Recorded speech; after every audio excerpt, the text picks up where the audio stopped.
Of? Well, as you know, I was in St. Louis today. Yeah. And I met a thoracic guy. Everything's going good.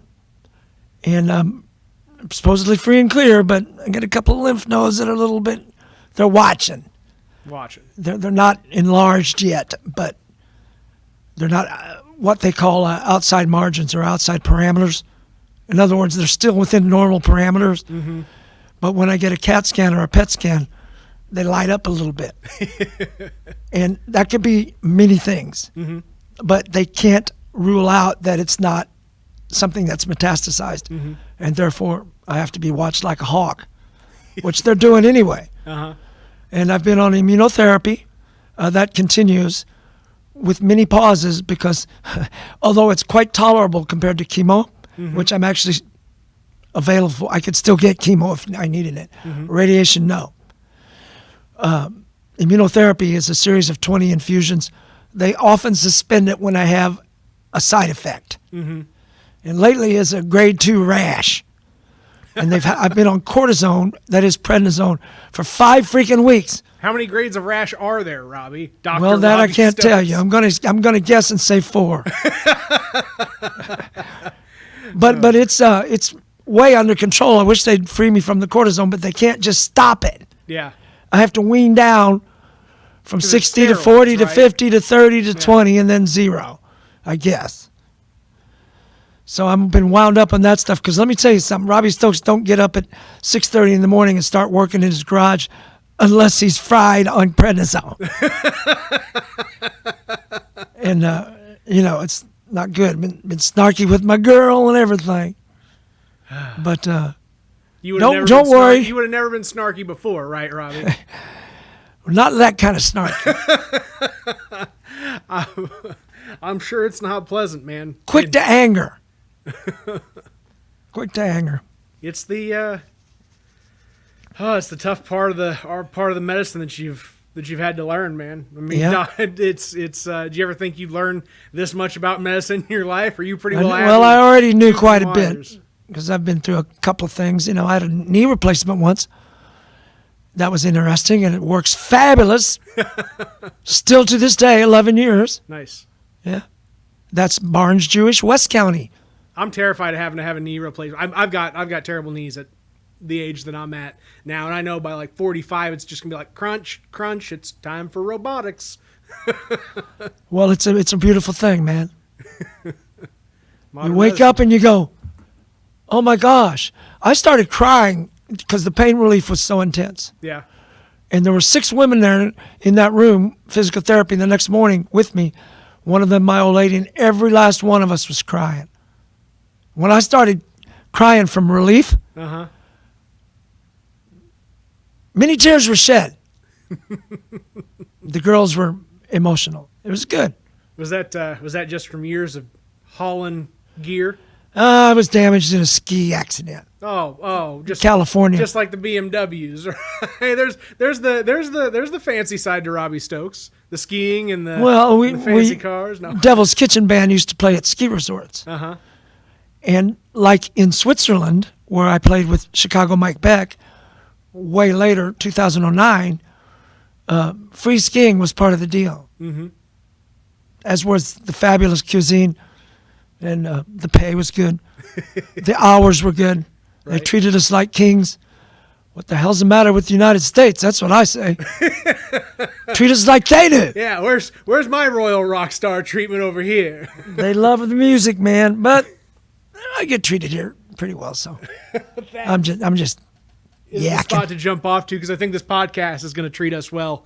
Episode 71 of the WTF Carbondale podcast, where we talk to interesting people about their interesting lives. We tie it all back to this little place we call home, Carbondale, Illinois. Somebody who I have been blessed to share this home with, Mr. Robbie Stokes. Thank you for joining, and I love it. So was Europe a whole leg later in the music career? Yeah, I was 59 when I went to Europe to play Uh-huh. for 3 weeks. It was my much delayed college backpacking trip of Europe with a guitar. Uh-huh. And I owe Chicago Mike Beck, SIU alum, for that one, and hope to go back someday. good. I'm going to go on my own anyway because I haven't been to England yet. Just kind of waiting for stuff to clear up. Yeah, a couple more months probably wouldn't hurt. Yeah. I'm a little worried that the vaccines aren't getting out into the world the way they need to be, but we're trying at least. Just more than I can say for, not so long ago. Yeah. Don't get me started, bro. I won't. All right. We're here. You don't want to. You don't want to. This is all fun. I may veer just a smidge into politics, but I'll reel you right back in if I do. I promise. We'll talk about the early politics of rock and roll life. There you go. Well, it was political. Yeah. Once in Chicago, I slept under a table on the floor of a Black Panther house, and the police shot through the door. Yes. That's it. That's just the story. That's the gist of it. No. Yeah. Rightful. I needed a place to crash. I was 18 or 19, wearing Army fatigues that I didn't earn, and this dude was upstairs in this tenement squat, plinking rats in the attic, and his old lady's like, "Hey, get down here! They sent some kid over to stay here." He's like, "Tell him to sleep under the kitchen table." So I didn't give a dang. I was tired, and it was winter in Chicago. I'm sure my people were really upset, but that happened. I think I wrote about that in one of my Southern columns. Nice. I'm going to write one more so I have 50. That's good. But Gary Gabula, my good friend who is Until the Morning Comes now, and helps me with audio stuff. Good. He writes the column now at my urging, my request, and he's doing a very good job. It's what musical historicity. It's what we need. It is essential to document this place in this time and the last 50 to 70 years of this place and what it has been and what it will be and all that jazz. That's one of the reasons I'm trying to hang on so long. Because who's going to help document all the stuff in music that I've seen in this area? Yeah. Incredible, if I do say so myself. But that's what the columns are about. I could have been a contender. I could have been a what? I could have been a contender, Nate. Marlon Brando. Sorry. What was it, On the Waterfront? Movie quotes. Well, you're not old. So shame on me. You're not old. But still, yeah. classics, right? I think it's On the Waterfront. Somebody will correct me on Facebook. Don't worry. That's what the internet's for, right? Amen. I Google medical stuff every day, and my daughter's like, "Dad, don't Google anything. Just medical. Leave it to the doctors." My daughter Carmen Clark Stokes is married now to Anthony Gladney. Just mustered out of the Air Force. They're both great. I love it. It's nice to have a son-in-law. I just love the kid, and they're doing really well. They're finally leaving Chicago after some years, and it's bittersweet.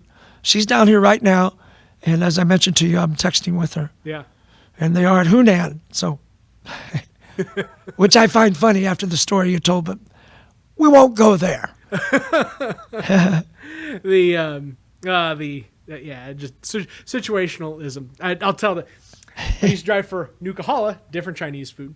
And at one point in time, while driving on a snowy evening, Robbie's daughter was parked over in a near parking area to where I worked and drove out of. And I came fishtailing out of a parking lot, just having some extra fun, and got yelled at for being just a little, probably way too close to Carly's car. I can just hear her.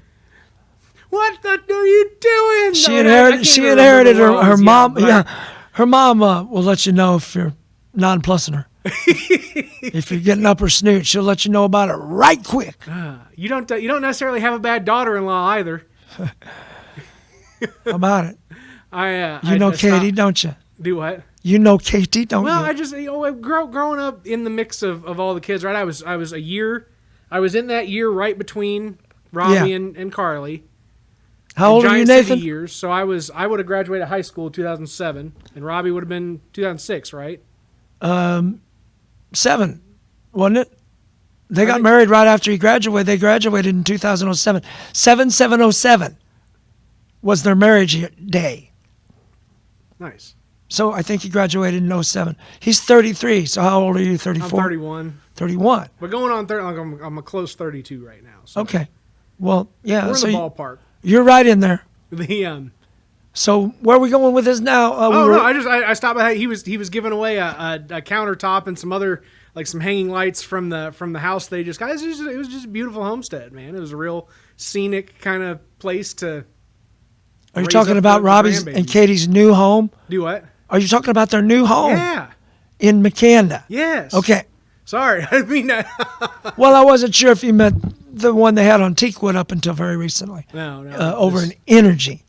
The one that they just rolled into. Let's get to the rock and roll, drugs, and sex. All right. I know they're waiting. Fine. None of this boring family stuff. I know they're waiting, Nathan. No. All right. Well, before we get there, your dad was an educator, right?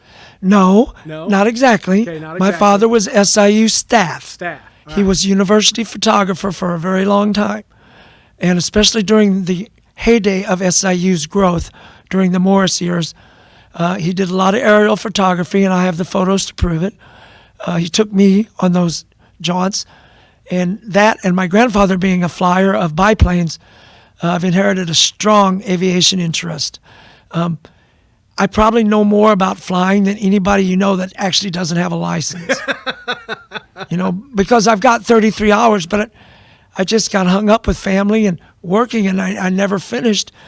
And honestly, I know how many things can go wrong. Yeah. And I don't know.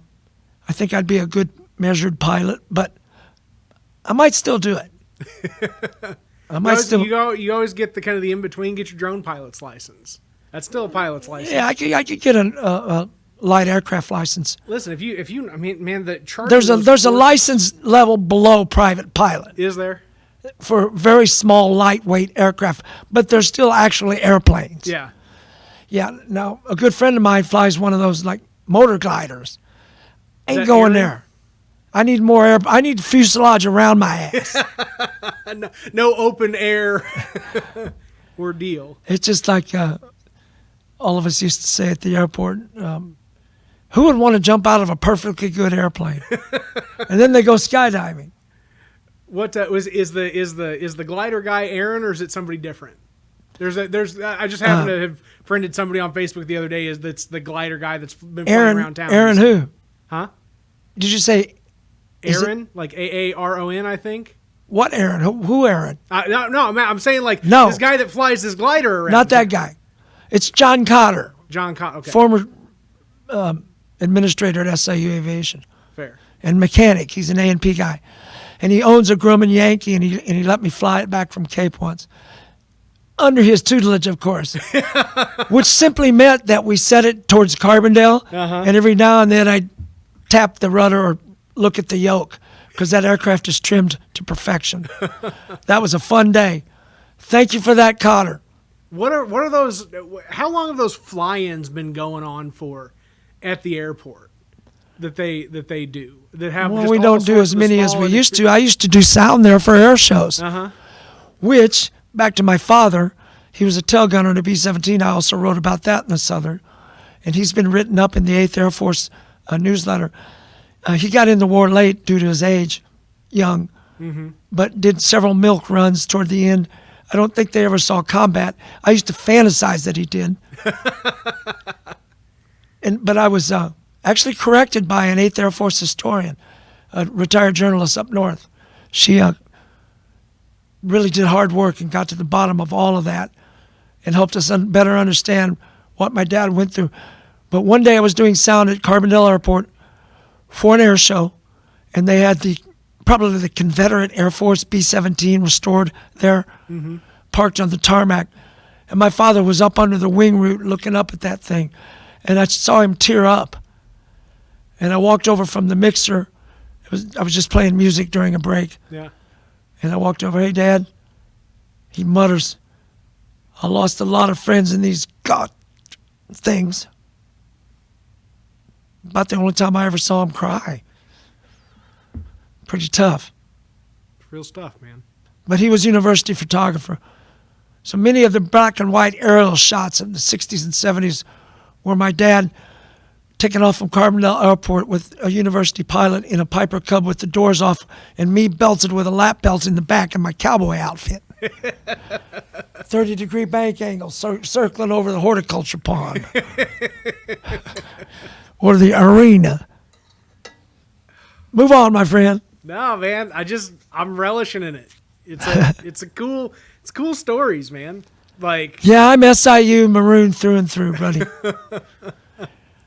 I never wanted to leave Carbondale. To me, Carbondale wasn't any different than Berkeley, and I lived in Berkeley. Yeah. I lived on LeConte Avenue in Berkeley, just off Shattuck. Played in Berkeley all the time. Fit in like a glove.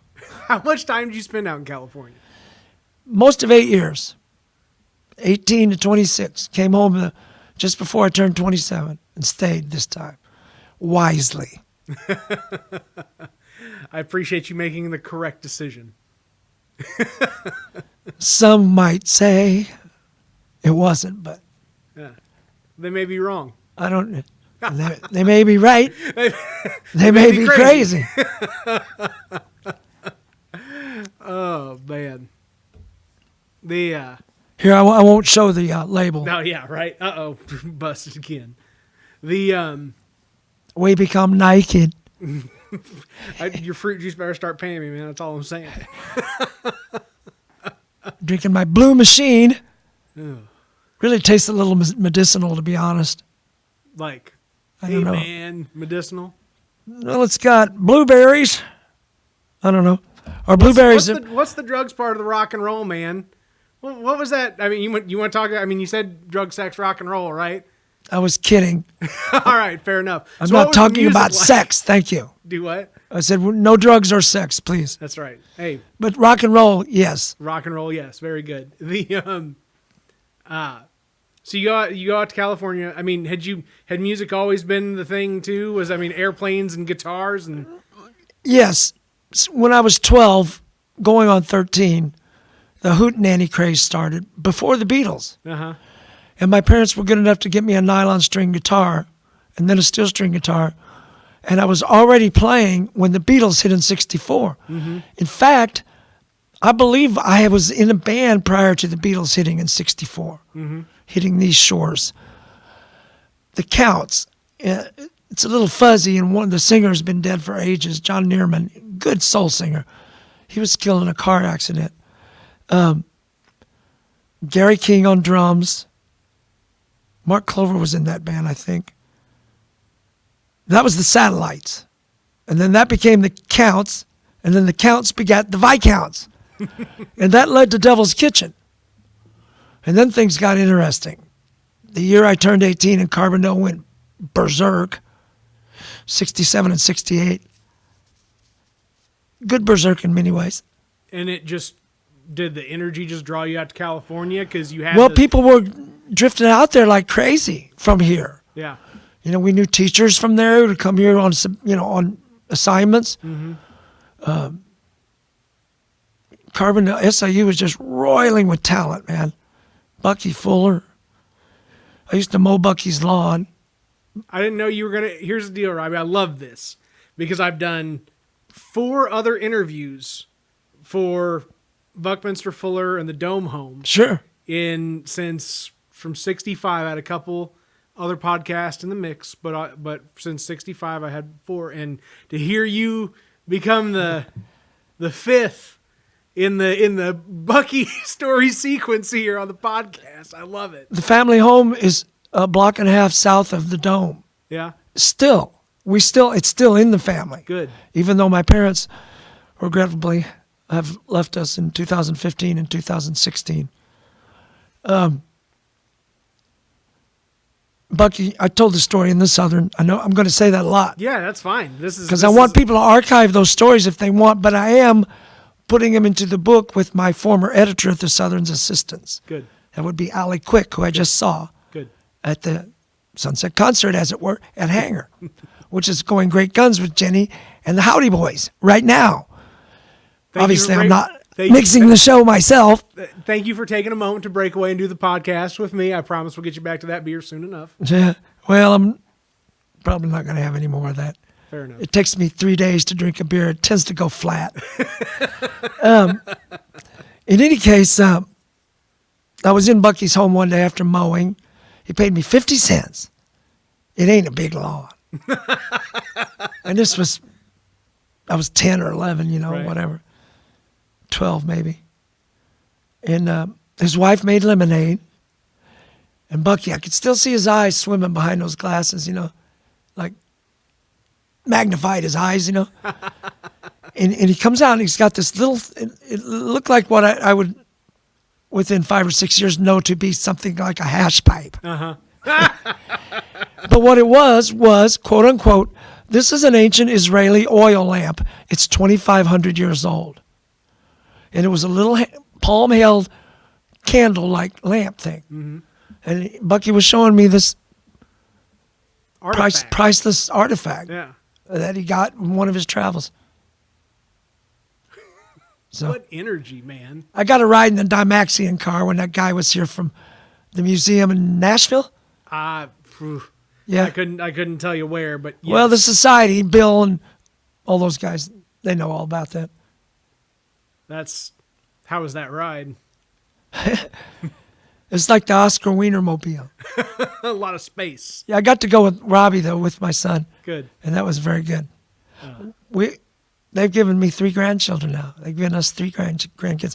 And this weekend is not only Father's Day, but a major party for the little grandkids. Good.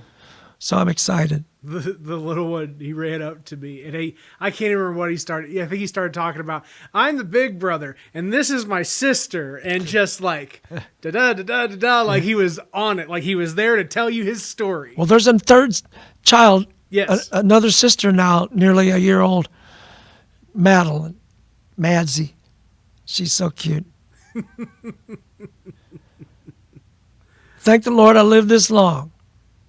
I'll tell you what, though, when I hit 7-0, the crap hit the fan and quick. It just all, chug, chug, chug, chug, Yeah. chug, chug. Beware the Ides of March, saith I'll be aware. Willie the Snake. I can only keep my fingers crossed, but by the time I cross into my 50s, maybe that Medicare will be down to open enrollment for 55 and older. Well, One it's can holding up dream. real good these days. But it ain't free, No. I mean, you still gotta. Neither is Yeah. Medigap. I pay for that monthly as well. And Cigna Part D. You pay. But if I hadn't have, I'd be in deep a poo-poo. Yeah, I hear that. When did you? So did you like come back and dump right into the sound business? Or No. Not exactly. Although, to be honest, Hangar opened in 78. Uh-huh. And by then, I started becoming, once again, the de facto technician. Okay. Because I kind of took to it early. So your question, but to answer, did I start Robco right away? No, it was mid-'80s. Okay. Yeah. You were just the guy that serviced I'm the guy that gave a crap about the audio enough to do the extra work at no fee. Good.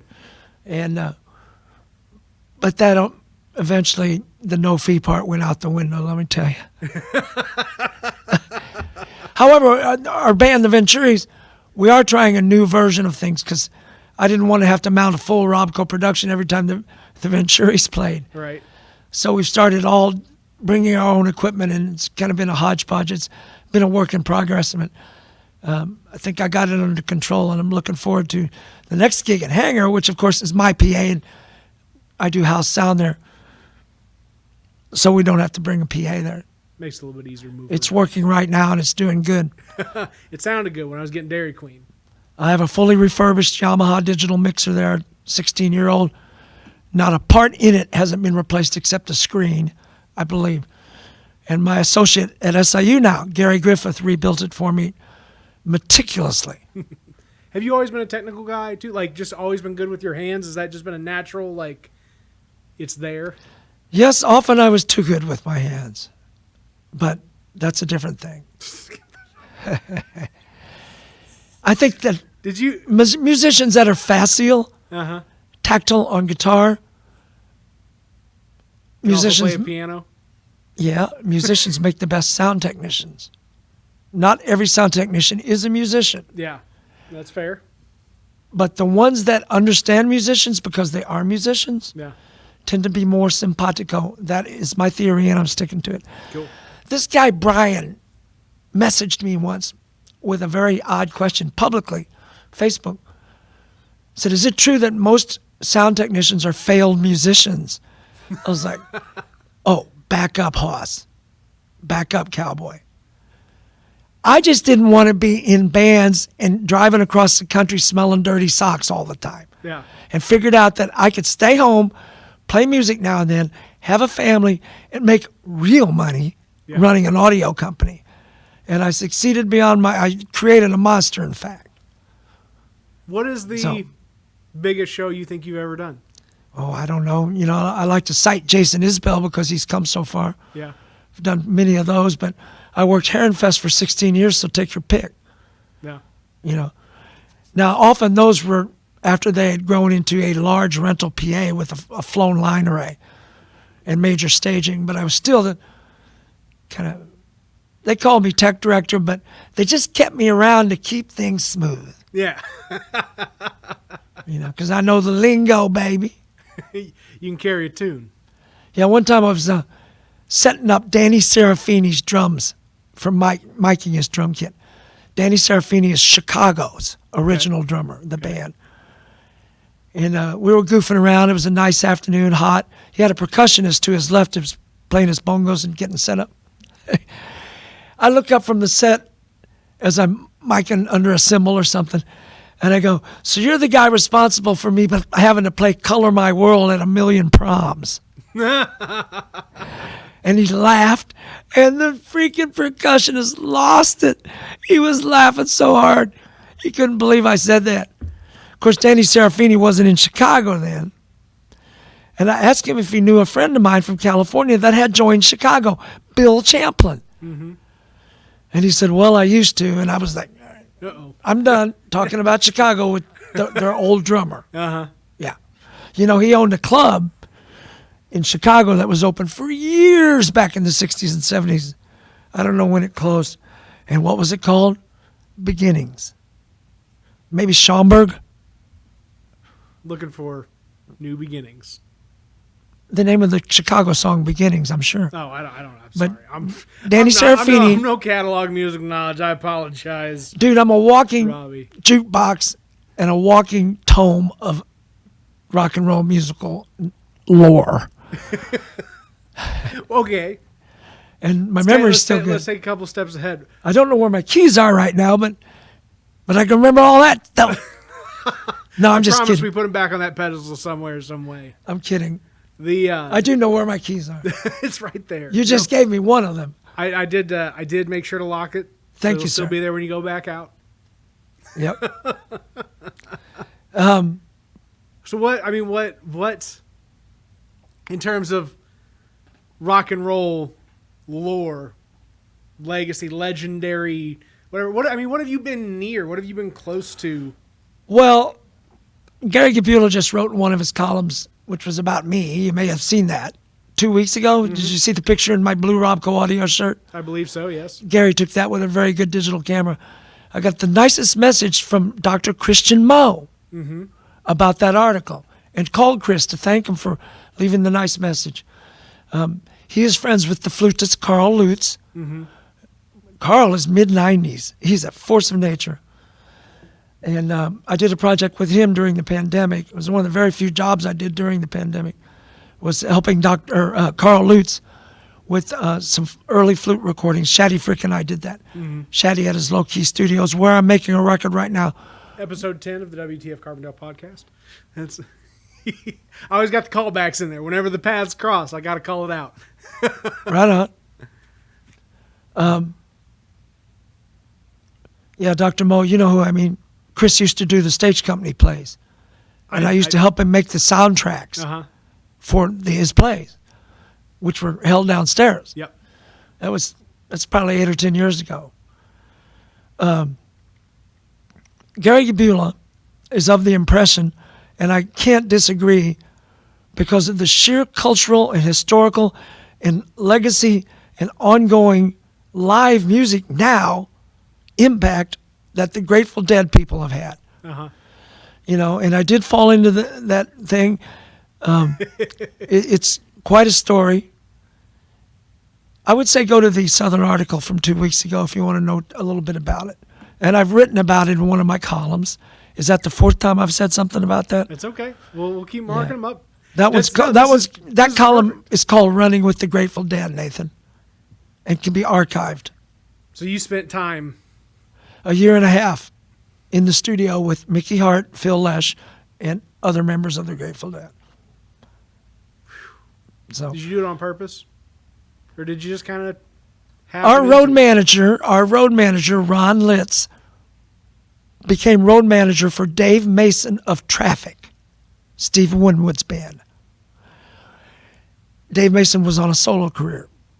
He also was road manager for a famous San Francisco band called Dan Hicks and his Hot Licks. Dan Hicks is no longer with us. And Ron knew everybody, including Bill Graham, who I knew, and Chet Helms from the Avalon Ballroom, who I knew. All gone. Bill Graham in a helicopter accident after a Huey Lewis show in Concord, California, Concord Pavilion. Bad weather that night. They hit a power line. Ron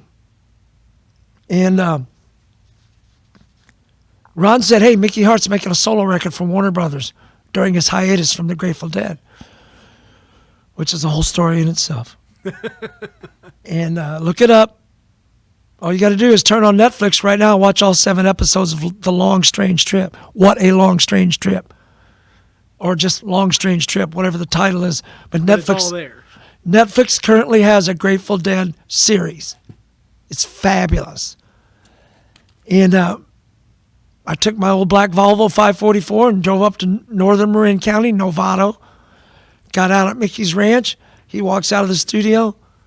I get out with a guitar case. I'm walking up to him. I say, hey, it's that crazy drummer. He says, hey, it's that crazy guitar player. And a year and a half later, we were done with the record. Took a while. What do credits look like on something like that? I'm credited 5 times on guitar and bass. I also played on their lyricist Robert Hunter's solo record, one of them called Tales of the Great Rum Runners. I played on a track on that. Excuse me. You're excused. Man. Did you is it true, and this is just a high rumor, a tale of sorts, right? It may be true, maybe not. I'm about to find out. I played with Norman Greenbaum. I don't. Okay, never mind. Sorry. No. But I want to hear that too. I mean, we're gonna find all that stuff. I mean, I don't imagine that you actually play with Jimmy my Hill. lady's laughing because I interrupted you just now. Good. Keep interrupting. Yes, I have to learn not to interrupt her when she's speaking. It's not my podcast. It's your podcast. Is it true what, my friend? That one of the licks that you wrote for some band at some point in time became the opening line to Salt and Pepper's No, Push. I didn't write the lick. Okay. But that was my band, a later incarnation of my band, Cold Kitchen, who put out a record on Epic 10 years after I left for California once again. 1970. I started that band with Carla Payton and Andre Mossotti. And they were still in the band 10 years later when the Epic deal came around. And they put out an album called Thirsty or Not, Choose Your Flavor. And there was a Train song on there that had, push it. Push it. And Salt and Pepper sampled that sucker. I love that story is so close to true.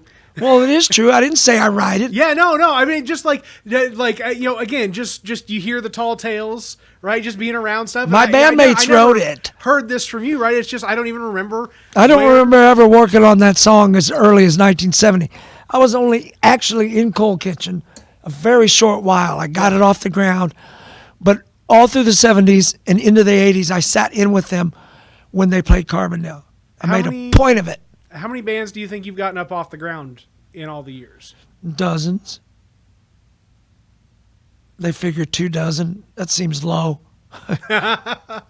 Just give it a nice round 30. We'll say. But did you actually launch projects that seem to have some staying power? Well, Four on the Floor lasted an ungodly long time. And the Venturis have already been 7 years. St. Stephen's Blues lasted 16 years or more. Most bands you played in simultaneously at the same time. Well, right now I'm in 4, if you read my Facebook post today. You just wrote about that today.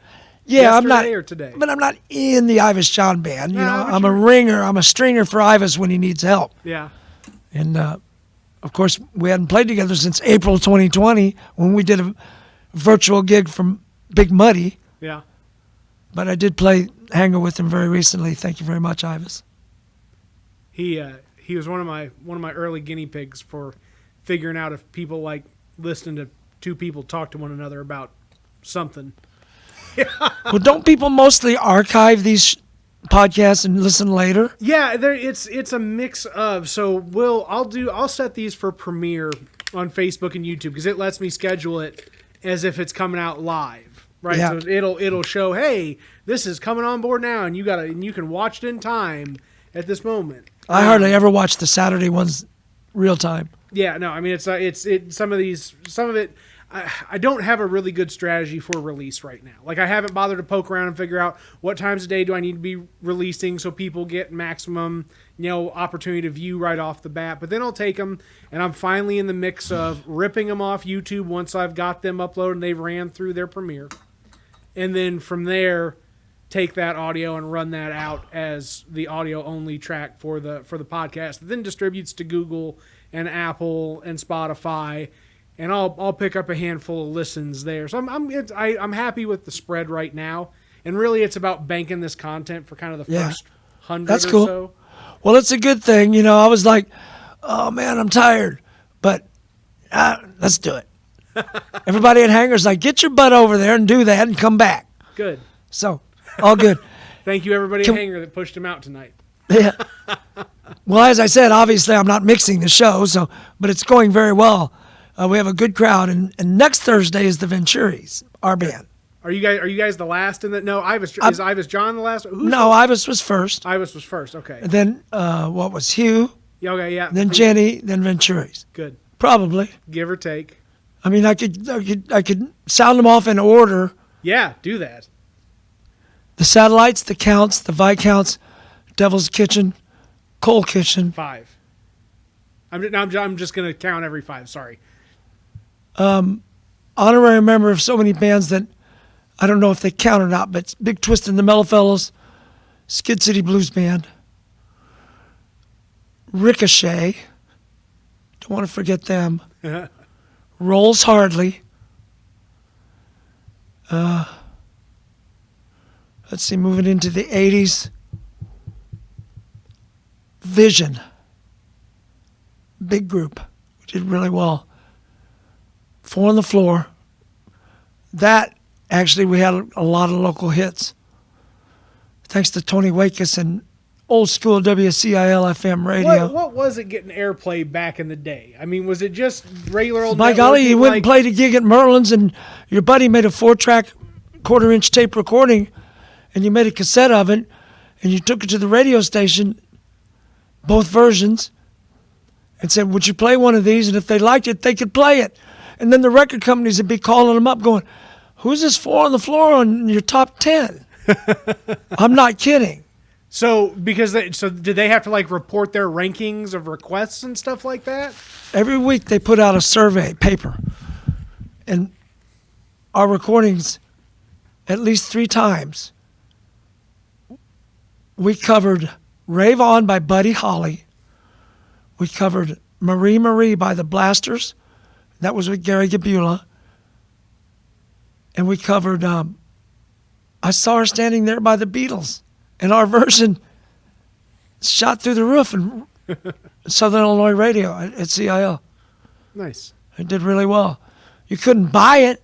It was you couldn't make copies of a record by the Beatles and sell them. No. Even we knew that much. I'm surprised we never got busted for just recording a live version of it and the radio playing it. Mm-hmm. But That was then, and this is now. So we got a lot of mileage and a lot of gigs out of that. Yeah. So 4 on the Floor, and that kind of led into St. Stephen's Blues, and then the Venturis. Really, I guess not that many because a lot of them were long lived. That's not 30. No. Not even close. That's just pushing around 15. I never really thought about it too much, but somebody said 24. I mean, it's I very think that's likely closer. with all the people that you've sat in and played with over the years, it's easy to look at and go, what all is Robbie plugged into? Yeah, because I'm forgetting that I was in the Buster Boy band in Carbondale with Richard Simpson, the late former owner of Hangar 9. I forgot BBB, Buster Boy band. And then in California, I was in Wormwood Star. So there were more. I'm just not cogitating all of them right at the minute. That's okay. Because many of them didn't last that long. But many of them lasted a very long time. Yeah. I mean, what's it take to keep a band together? Sacrificing your marriage because your band is your marriage. That's about as real as it gets, my friend. Yeah, maybe not literally, but it's much like a marriage. Yeah. You have to worry about everyone's schedules, everyone's families, everyone's health. You're a team. You're truly a team. Yeah. Yeah. And if somebody's having a bad day, and our drummer just broke his foot in a bizarre gardening accident. Did that happen? Is that a real example? It's a spinal tap thing, Nate. I'm sorry. I don't understand any of these. Robbie, I'm worthless, man. I'm a hack. No, you're 31 and you don't know all that movie junk like I do. That's all. Enjoy it. Youth must be served. Mike, I'm gonna. Jimmy tripped in his yard, man. But I like to refer to it as a bizarre gardening accident. Because there is a spinal tap joke there. A good one.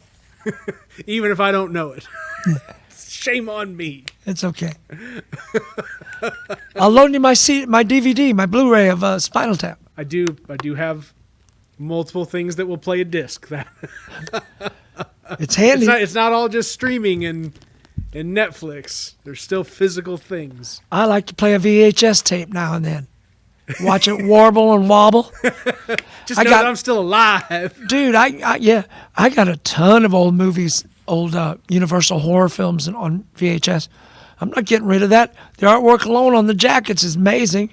What are some of the more prized possessions that you got? I mean, you're somebody who has archived life, right? And not just like your life, but it's a generational thing, right? Dad being a photographer, I'm sure that's a generational archival activity. Well, in fact, my son bought me a copy of a Life magazine that my father had a photo in. A big photo, the full last page. Uh-huh. They used to have a section in Life magazine called Miscellany in back. And at an SIU football game, a black and white photo at the old McAndrew Stadium when I was just a little boy, I was probably at the game, a little dog was discomfited with the high-pitched sounds of a kneeling SIU marching band trumpeter. And my dad caught that dog jumping up from the turf or the grass and hanging on the bell of that guy's trumpet while he's kneeling in his routine with the Salukis, marching Salukis, trying to play. My dad caught that shot with that dog hanging there. And got $50, and his pic was used in Miscellany and Life magazine. And I have the original Life magazine because collectors sell that. And Robbie got me a copy. So I have things like that, yes. I was the estate manager, and, we've all got things of our parents. But I don't know.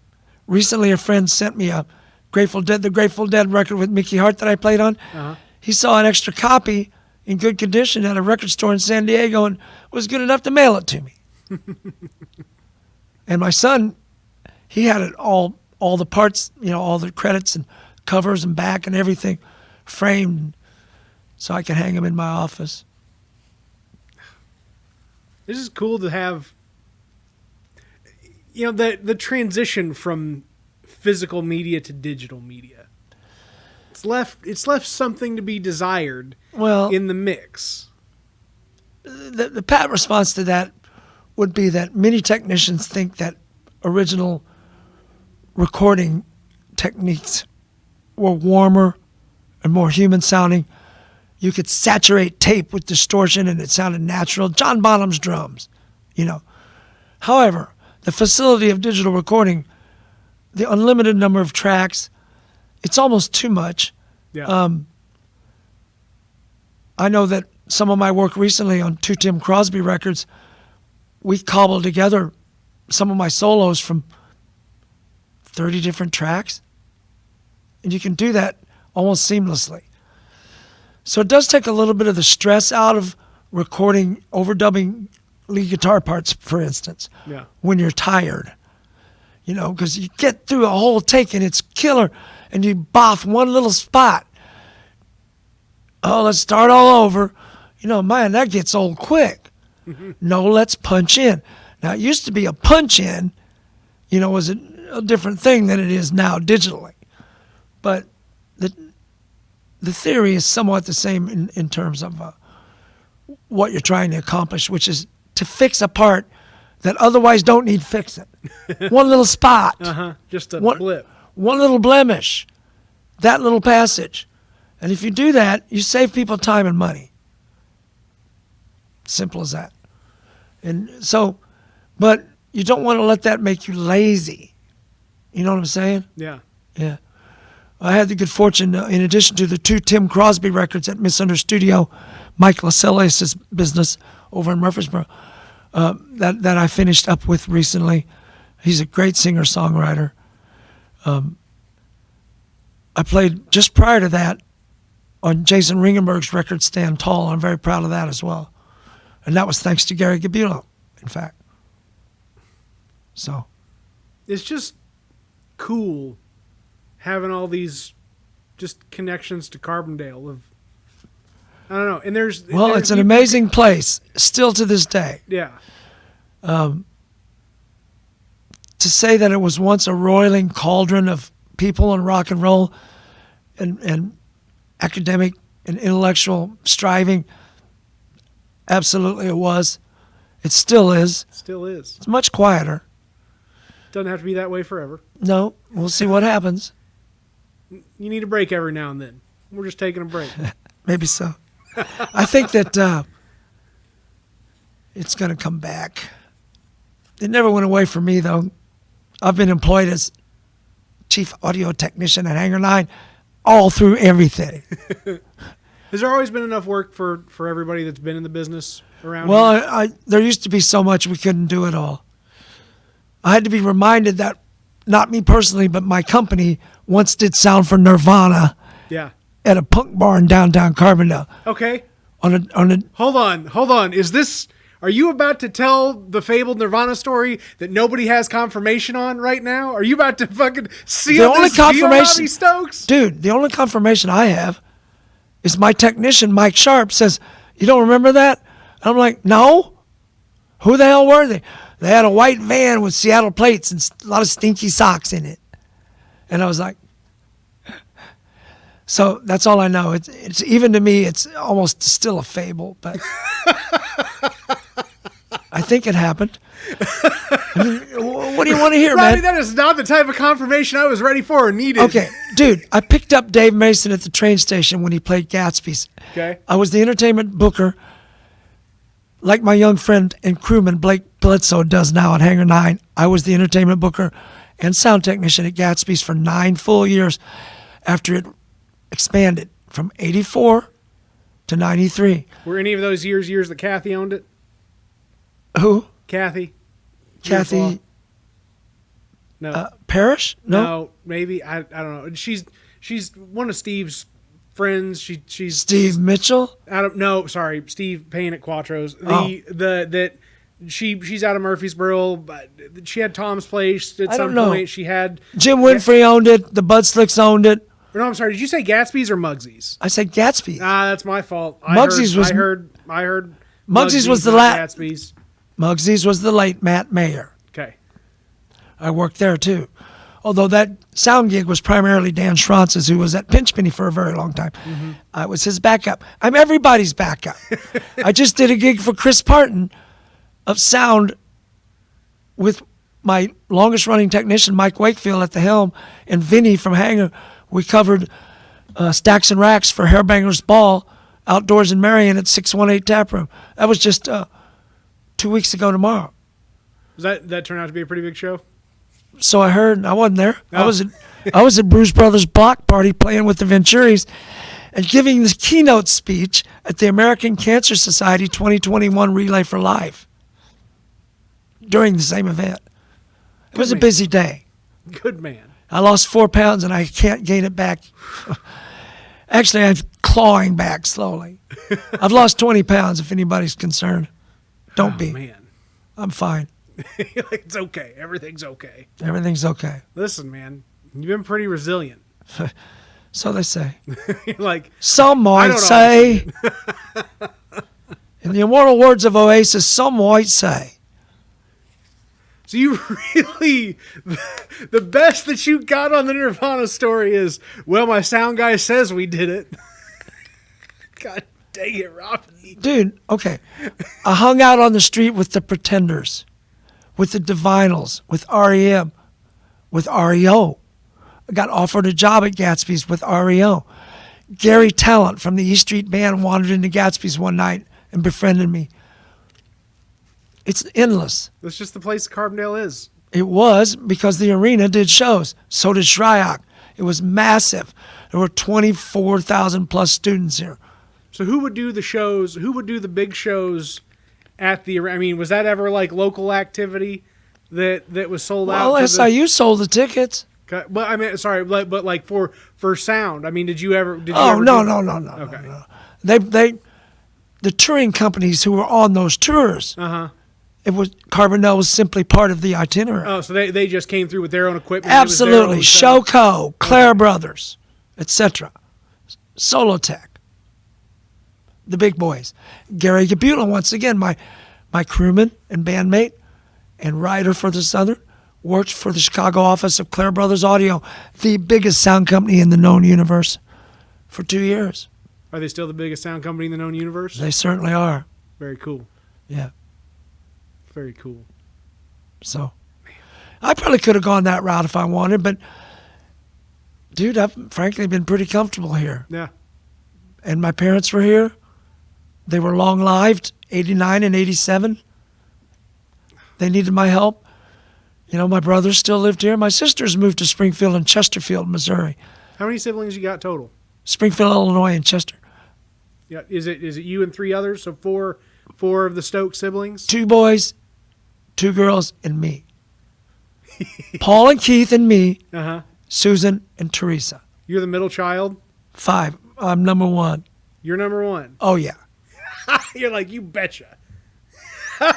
No, I was spoiled early. How, I mean, what, do you feel like you got followed as the older brother? Do you feel like you were the example set? Well, my brothers looked up to me. You know, my brother Keith served in the United States Army in Germany. He mostly seemed to go hang out at ski resorts on vacations, but Garmisch-Partenkirchen, places like that, you know. I think he worked in the mailroom, and of course he worked for the United States Post Office here and retired. And my brother Paul, as you well know, owns the Cellar. Absolutely. Had drinks there earlier this He evening. worked for Venegoni Distributing for 20 some odd years, I believe. Denny Courtcamp's business. And then he and his lovely wife, Michelle, my sister-in-law, bought the Cellar some years ago from Jack Pierce. Nice. They've done a real good job turning that block into something. We hope to more play special. outside there sometime when the smoke clears from the pandemic. It's a trip getting back to work. Yeah, I'm sure. Like, especially a mix of health concerns with health concerns that are the pandemic concerns. Yeah. I just talked to Jenny and the Howdy Boys right as they went on, and they are chuffed, to use English slang, which I do a lot, to be playing live again. Yeah. And My brother Chad Schaefer on the drums is there banging it out. Man, Yep. a lot of He and I are no stranger to Siteman Cam 7, is that the one of your Center for primary- Advanced Medicine, St. Louis. Chad's young for this stuff to be coming in too. Yep. Barnes. Man. And of course, our band Till the Morning Comes. We just lost our brother, Dr. Darwin Shane Koch of SIU. And How'd you and Shane meet? well, he was in Moving Mary, and I think we had met once before that. One day I bought a Fender Twin. My son and I went in together on a Fender Twin from Bill Carter. Mm-hmm. And man, that thing sounded so clean and so much like Jerry Garcia. I was like, wow. I'm like, I got to take this amp out and sit in with somebody. And I happen to know that Moving Mary was playing at Russell Hill, one of my favorite venues of all time. I'm very chuffed to think that we might get to play there again someday. And I'm glad that my friend J.P. Russell has sold the place, and I hope it gets rolling again. I'm available to help. If you're out there, I drove out there with that amp and my G&L Comanche guitar and sat in with them on some Grateful Dead songs. And Shane was like, we were like, we should just start a band. And that's how I met Roger Fleeg, the keyboardist who's also now in the Venturis. We're having to retool Till the Morning Comes. There's a lot of changes afoot with that. yeah, Nonetheless, we are playing July 10th at the Hangar. good. So I would imagine that was just bittersweet. it was. 2 days to We had a beautiful frame shot of Shane playing with the band on stage. And right before we started at the last gig, which about a month ago, I held it up. Everybody cheered, long standing ovation. It's a dang shame. It just took him down at 55. So I hope his family's doing well. I wrote about him on Facebook today. It's young. It's young. What else you got? I'm trying to find some happy stuff. Sure.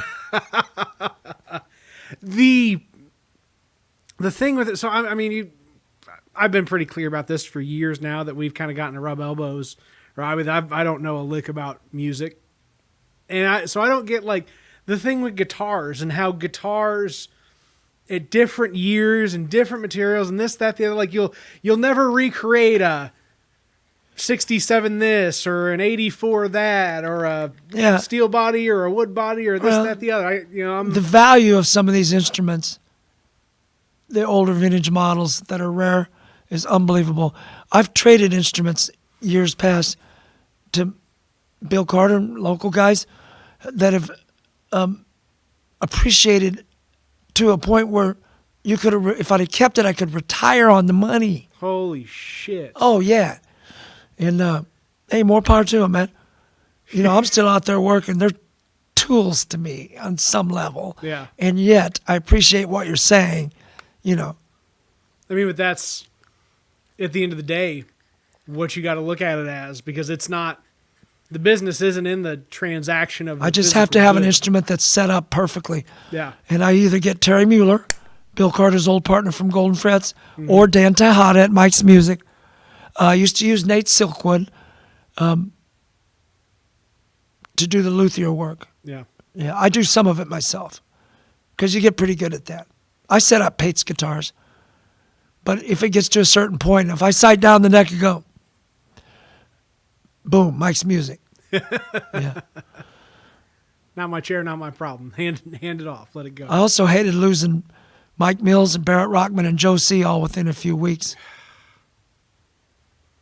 Oh, you said you wanted happiness. No, this is happy though, man, because these are good people, right? Like there is. They will all be missed heavily by this area and and left good legacies.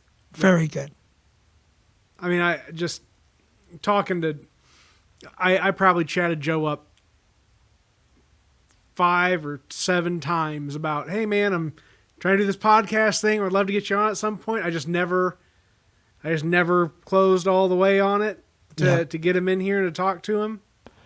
It was a heartbreaker. Same deal with Mayor Dillard. Joe handled his illness a bit differently than I He did. was very quiet about it. Yeah.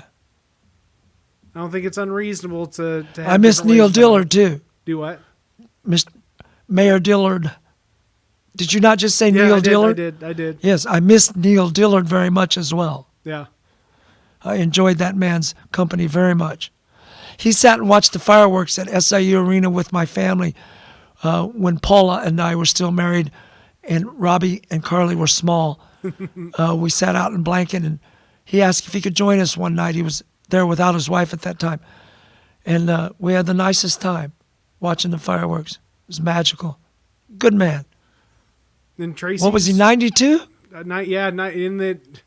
In that ballpark, 92, 94. I'd have to.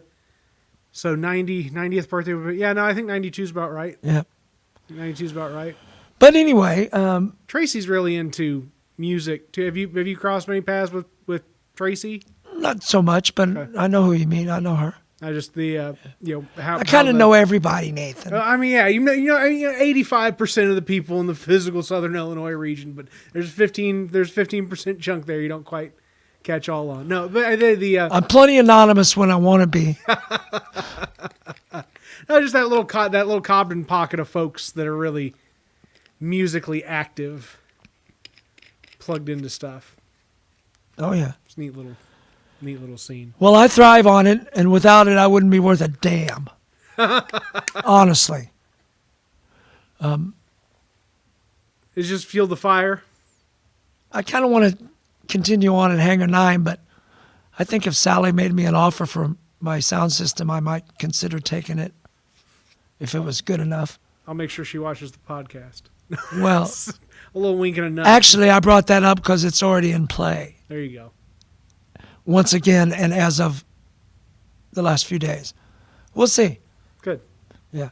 Well, I mean, you're also allowed to take your breaks where you need to too. Well, I still enjoy working on campus, Yeah. and things are starting to happen again. So what role would you serve? Like, what role have you served in activity at SIU over the years? I'm a vendor, Okay. and I'm insured and bonded and all that stuff, and my business is registered. And when they need somebody to come in and spot sound on something, it could be Jesse McCartney at Shryock. That's sold out. Yeah, it sure did. I did that show, and I mixed that show. The band leader was Dory Levin, I think his name is. I've got his number, in L.A. from The Voice band, the TV show The Voice. Yeah. Yeah, They Dory. have a house band. Yeah, Dory Previn or Levin was in that band. It's just crazy to have had just the number and the kinds of people that have just been through this place Well, exactly. over the years. And I spied a lot of it myself. Yeah. Stanley Clark played at Shryock. I got asked to jam that night, but unfortunately I was... Couldn't catch up that night. No, I got there, but a certain local academic didn't want any guitar players raining on the parade. But we've long since buried the hatchet over that one. No need to dig that old feud up now. That's fair. Hey, I'm their sound guy. I can't say nothing. What am I missing, Robbie? Is there? I mean, what thing? I mean, you never actually played with Jimi Hendrix, right? That's not. No, a but thing? I met Jimi Hendrix Okay, and so shook you met hands Jimi with him. Hendrix. How'd you meet? And Jimi we Hendrix? did jam with his drummer, Mitch Mitchell. Okay. All right. I love that these stories are just close. They're so close. I mean, they're also right on. Here's the time, best too. close one. Yeah. And this is why I jumped on you earlier and said, oh, not Norman Greenbaum's story. Yeah. Yeah. People for years thought that I played on the record Spirit in the Sky, which has been feeding Norman Greenbaum well for 40 freaking years. Because it's in everything. Forrest Gump. I cannot drive down the street with my girl and not hear on her classic rock Pandora Spirit in the Sky over and over. The truth is, I played on the follow-up record, not Spirit in the Sky. But because of a slightly errant comment by my brother Paul on WTAO radio on a ticket giveaway one day with a DJ named Live Earl Jive, it got started, and I never. It snowballed to the point where I got sick of it, and I just let it ride. So let's just like do a quick wrap up here, in all the legendary parts of the lore of Robbie Stokes. Maybe not sure if we mixed Nirvana in a basement in Carbondale. Why are you fixated on such a tiny this detail? Stuff. This is legendary stuff, man. Well, you know what I'm going to do? What? I'm going to call the guy who was on my staff then, who has been the chief sound technician at Fitzgerald's in Berwyn in Chicago for 27 years. And verify the story? And see what he knows. Very I'll do good. that for you and get back to you. And tell him I'll figure out however which way to do it. Yeah. I want to get him on tape on just that one particular story, and I'll hand it to Adam Fletcher so that he can put it to rest in his archives. I know of he all the wants stuff. he wants more info, and I wish that more people were alive to tell it. Yeah. As per the Norman Greenbaum comment, no, I did not play on Spirit in the Sky. But you did the follow-up. I didn't start the rumor. Okay. You know when I finally decided to squelch it? I was in a certain condition one night with Peter Buck of REM, walking the mean streets of Carbondale. We were actually at a sound guy's house, a fellow named Chuck Peterson. I believe Chuck worked in Chicago for a very long time and still does as a sound technician. And we got to talking about that song, and I told him I used to play with Norman Greenbaum, but I actually didn't play on that record, but a lot of people think I did because of what happened with the ticket giveaway.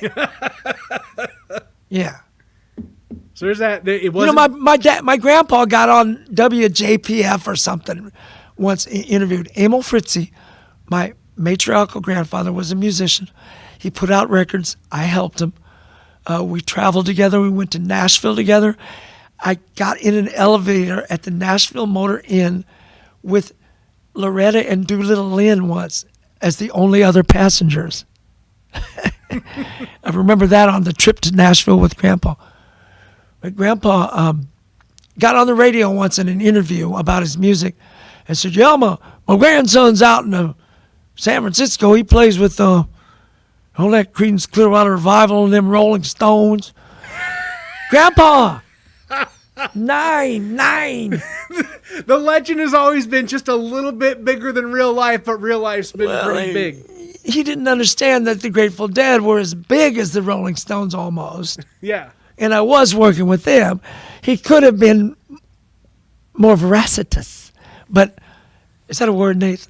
Veracity. And I'll use some made-up words every now and then. And here's the deal: we've been doing the Buckminster Fuller talk recently, so we've used some newly spliced words. The or Dymaxion car. Yeah. Well, anyway. You didn't. I write played on the line follow-up for it? single. Huh? Hear me out. I'm hearing you out. So people don't have to go look for the archive at the Perfect. Southern for this story. I played on the follow-up record to Spirit in the Sky. Follow-up record. Warner Brothers single, produced by the Love and Spoonfuls producer, Eric Jacobson, with the same guitarist on the track as the guy that played on Spirit in the Sky, primarily. And his name was Russell Dashiell, and he was in a well-known San Francisco psychedelic band from the 60s called Sopwith Camel, after the World War II biplane. Mm-hmm. And they brought me in when I started playing live with Norman to put a Spirit in the Sky tour together, to play on California Earthquake, the follow-up. And I got paid $600, 6 crisp $100 bills for an afternoon's work. That's good money in the 70s. I believe that. Eric Jacobson himself paid me. And But the no record came. royalties. But no royalties. Session I don't men know how don't music get is. royalties, Nathan. You're just a guitar guy. You're in, you're out, you're paid, you're on. Yes, you get a one-time fee almost always. Some guys do get points if they're big enough and can hand demand it, like in movies. But that record went up the charts, went up the Billboard charts. I'll never forget being in my flat in the Mission District in San Francisco, listening to FM radio, San Francisco, hip radio, 72, I believe, maybe 73. And the Stones were on with Brown Sugar. And that ended, and I heard the first licks of California Earthquake right on its heels. And I jumped up and down on the couch in my flat and said, I'm on the radio. Unfortunately, that record went up the charts on Billboard, then sank like a stone. And it was a good record. Who knows why Spirit in the Skies endured and California Earthquake? Nobody knows. Just to get a copy, which I paid $12 for to get a mechanical license, I had to order a $22 CD from Germany with 22 songs on it. Mm-hmm. Norman Greenbaum's Greatest Hits. That's how I got my copy of California Earthquake. Yeah. So that's how that came about. And you met Jimi Hendrix, but you didn't play with Jimi Hendrix, but you did play with Jimi Hendrix's drummer. Yeah. I played with Mick Taylor of the Rolling Stones when he played with John Mayall and the Bluesbreakers. What else you got in the hopper, man? What am I missing? What other? Hundreds and hundreds of stories like that. You got another hour? Not right now, but if you want to do another one and continue sometime, we can. We just might do that. We just might do another episode of the WTF Carbondale podcast with Very Robbie good, Stokes, my friend. because there are. I feel like I've been bragging, but you've been leading me into all this stuff, and Yeah, man, it's been like pulling teeth to even get this far, and we've only scratched the surface. Well, you did ask me some of the most infamous. What's my legacy? No, I don't need your I'm just trying to know. Probably that I played on a Grateful Dead solo record, 2 of them, by Robert Hunter and Mickey Hart. That's a pretty big one. Well, hundreds of years from now, their music will still be heard. Yeah. You know, I don't know how many of my personal original songs that I put out on the internet are going to still be circulating there. But you're part of the story. Yeah. A little bitty cog. I chose to stay in Carbondale for what I consider very good and valid reasons. And I've made this place have that kind of energy that it needs to have to, at some point in time, make more of the people that will eventually be at the levels. Oh, dude, you don't know. I mean, that's a whole nother thing that we could talk about. Yeah. Right now, a guy that used to come to Hangar 9 and peer over my shoulder and ask me questions, what's this knob do? Anthony Kilhofer, SIU grad, is Kanye's engineer and Kid Cudi's engineer. He's hitting it. Real deal. I got dozens of stories like that. Scott Munson, the guy that sent me the record from San Diego, Yeah. Live Nation, House of Blues. Tons of them. It's all come out of here. It's very real. It's a tangible thing. This place has spirit, and people who come here and through here and participate here don't just play around here and whatever and piss off. It's just like at SIU, Rob Coaudio, pupil exceeds the master. Grasshopper. You've done well.